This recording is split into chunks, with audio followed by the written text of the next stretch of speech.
the US going bankrupt are all different things that we hear in the news every day.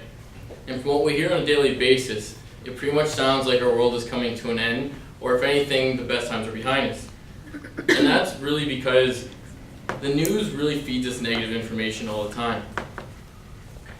But I'm here to kind of tell you some of the good things that are going on in life and kind of inspire you, because when you change the way you see the world you see changes. So on Saturday I went over to my parents' place to grab a newspaper. I don't actually get the newspaper. I don't even really watch the news because I know how negative it's been. So I'd just like to share with you a few things. So I grabbed the Chatham Daily News here.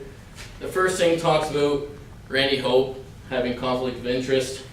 The second one talks about a death. If you flip it open to the front of this, it talks about lonely in a small town, small communities suffering from declining population, foreclosures and joblessness. What does it all mean for the future of Ontario?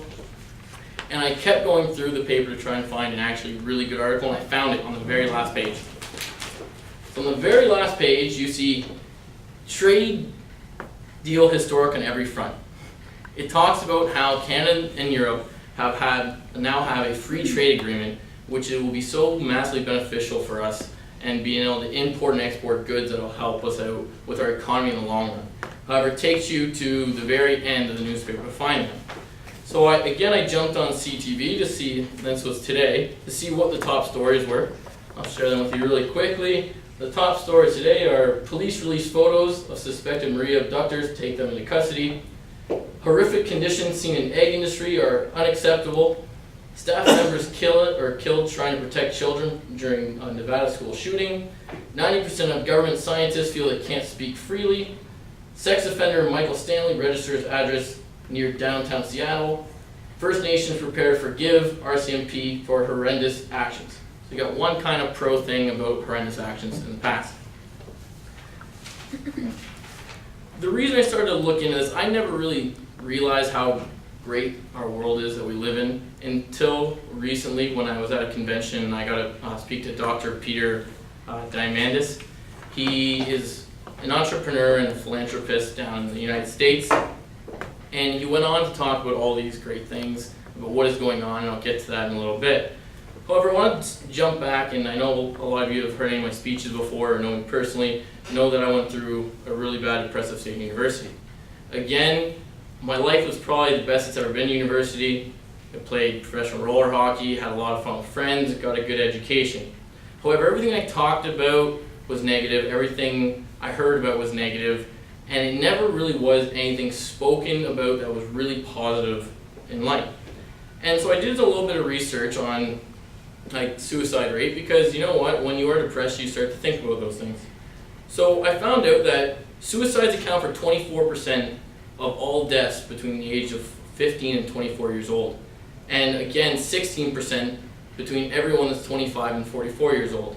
So it really makes you wonder that if we're being fed all this negative information all the time, does it have to do with how our thinking patterns happen?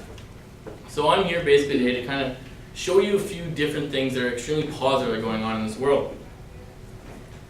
Because when I was in university and I started to kind of come out of my depression, I made a choice to look at all the positive things in life. Before the first time I'd meet someone, I'd look for their flaws, I'd find out what annoyed me about them, anything at all that wasn't perfect. And I really changed to look at what people's intentions were. If they had good intentions, they were good in my book, regardless of what they were looking for. And as I started to practice this, I really started to look and find different positive things all over the world. And when I spoke to Dr. Peter Diamandis, he talked a few things that were going on that were really amazing I didn't know. So over the last 100 years, the average lifespan has doubled.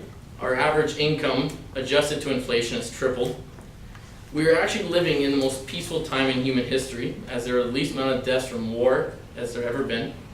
Our economy is the highest it's ever been in human history.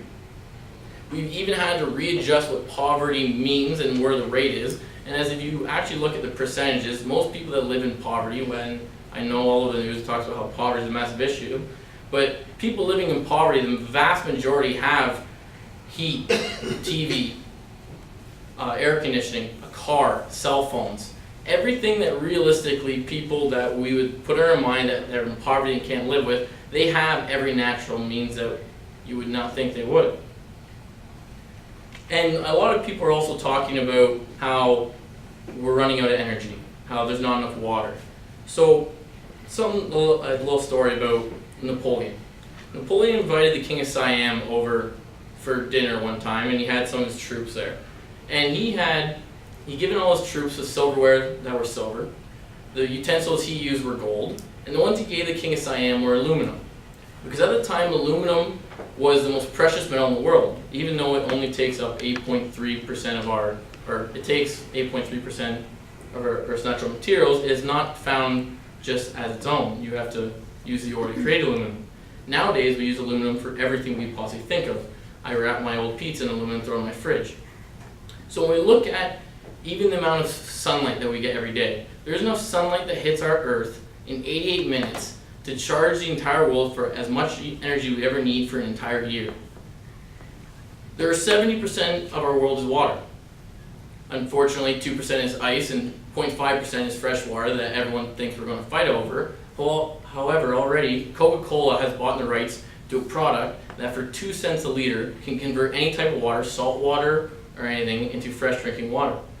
So when we really think about the future of how we might run out of energy or water, humans are very good at looking ahead and trying to figure out these problems. And even one really cool thing is what Dr. Diamandis does, he has this X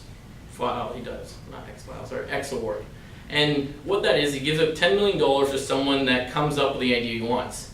And if any of you guys know what a tricorder is from Star Trek, it's this device that you can literally breathe on or prick a piece of blood, and it'll tell you everything that's wrong with you better than a board of medical doctors can do. Well, right now that is what he's doing today. And within the next 2 years, we'll be able to have on our cell phones something that we can breathe on, and it'll tell us exactly what we have wrong with us. And even to that point, can show you really if it's not something that's been found before, it'll alert people immediately to come and check it out so it's not going to be widespread disease. So as you can see going forward, all in all, if we really change the way we see the world we see changes. Thank you.